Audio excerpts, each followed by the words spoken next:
hari igihe posting wenda nambaye nka ka perike nigize hakajyaho komanteri zikabijana reba komanteri ijana kigabo kiraturumbiye ndakurumbiye se urantunze birantunze wowe wa muntu we uravuga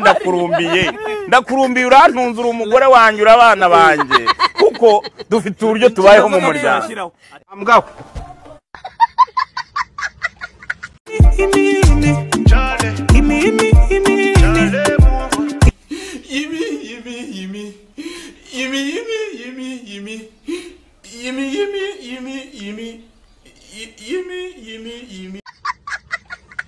Gahunda yo kuryama iri joro uko iteye.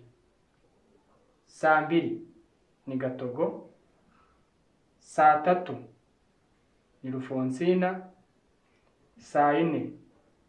ni Joffre. Ubwo gahunda irakomeza gutyo umwe akanguka undi aryama kugeza mu gitondo. Ndasaba ijambo. Uretse ndacyakomeza amabwiriza ndi butanga hangani ari bukurikizwe. Ikindi cya kabiri, gahunda yo kurya uko iteye ejo. Guhera mu gitondo saa 6 hazarya Rufonsina.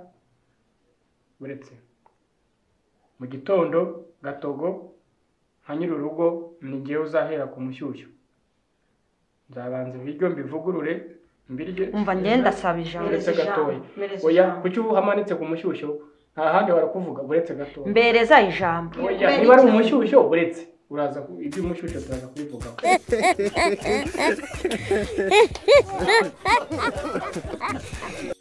nawe fiti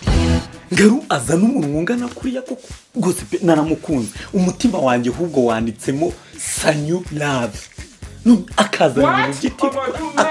ari amagambo koko nkabura mama yumvise ko mubizi hano koko kuba nasenga ubu koko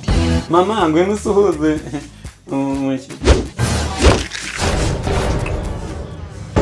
mama ngwe nusuhuze ibanza ni mukaza uraho neza mwana powa meyo wanjye okay uvuze ko ugerekeranye mu cya Yesu kandi wiringiye baraba noneho ari gasha baby sheriff hari cyenkero gifunguye ngo ujye nshakira imisumari ne ibiri yo mu birenge n'ibiri yo mu biganza ubundi ndajomba mu gahanga twagize Imana twebwe nta cyenkero nimwe gifunguye kubera ibintu byabaye ikindi kandi sha muri guma mu rugo nta ngendo zitari ngombwa uza kurwara diare turagenda tugura ibiro bibi bya sima ubundi tumukotera inyuma sibyo unasikia wewe nese sheriff ko no byose bishobora kuba yagira akamaro niba yafunga ikibuno ntiyafunga ari igifu cyanjye karicyo kiri kunzereza isaha ugize ngwi none se wamushenze ko papeteri zifunze urundi iyo sima ndayigura he nese sheriff ni gute bita umusenzi umushenzi Yesu ubwo uzanye mu ibya baraba na Yesu ugize ngwi reka nanjye nzane mu ibya pirate haguruka nkubwire n'uyu nguyu mbwira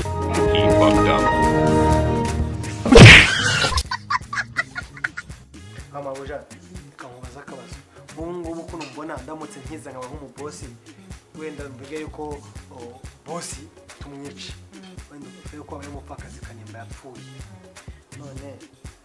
ndibaza ikibazo kimwe nk'uko nimba aramutse apfuye reka nk'uko ari ngiye kurongora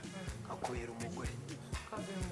wenda nabonye n'amafaranga menshi cyane abaye umukire abantu benshi banyifuza bakavuga ati cyukora uko agatipe bita bamenye na Jean Mtoto kutoka pale nakabogari nyine musango nyine ugenda bibona ko ngende ndi handsome beautiful and I'm cute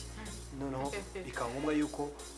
bakuya ngo ugiye kwitubana nabamenye nanjye kwera kutiyemera no kumva yuko ndi hambo mwatamuga tuwa mupfakazi mu metubanye wabyemera ukuru ubwenge bwawe bugiye ahubwo uvuga uti abagabo bose barapfuye barasheze ku isi wanyemera byibura aho ngaho wenda nahumiriza nka kwiyahuraho tukabana mbese ubwo nimba bapfa kwiyahura ubwo ngiye mbonye amasume yapanya ikiwerewe Barata mere nari ndi kwicomekera ko ibyo bisirenge byawe sinakubwiye ngo bigabanye ushaka kuneza umukecuru nawe ubonye wo nguteza umumero wasubonye katara mugeze mu mugongo ndavuga kotse ushatse kuvuga se ko mama nkwa akantu gusa se gira utiki what yewe numva ibyawe ntabibamo turabisubiramo nyuma utangiye gushinja nyoko buguca hano mama wihangane hari akantu k'urukundo twari tugiye kuganira uko wananiye Imana niko uzabona umukobwa wayinaniye ugize ngo ubwo muri mubi funga amatwi se cyangwa murashaka ko mfunga amaso sha cyagushobora azakujyane mu cyaro pe ariko mwebwe muzibere mu cyaro twagira ngo ni nyakatsi iri kumwe n'ikiraro ikiraro ninde nyakatsi ninde ikiraro ni wowe nyakatsi ni icyo gikobwa Yesu nose Norbert umva uzashaka umugore ryari nshaka umugore reka umugore niwe uzaza kunyishakira kandi nshaka umugore ufite masters reka ngeze nabonye umugore ufite masters namwiteza reka ntabwo byavamo wase nka Shadiba kubwiye ko agushaka ubuse ufite masters ndetse igihe nshaka umukobwa ufite masters wambwa Number 1